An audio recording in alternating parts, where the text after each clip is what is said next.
Y por eso te lo arranca, ¿no?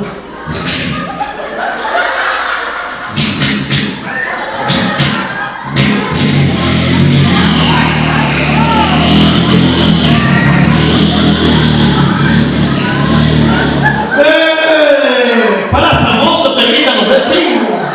Por eso que te lo cortan así, mira. Tienes que pagar un seguro para tener feliz. En cambio que la mujer sopla. Ya no podía dormir abrazado, se escupe. Por ahí le encuentran a la mujer así. Vos volvés en la casa, la mirás y crees que ha muerto, la movías.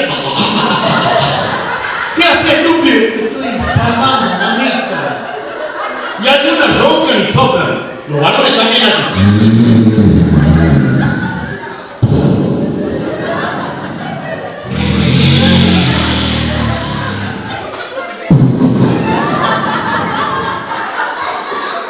Y algunas hacen esto de mentira.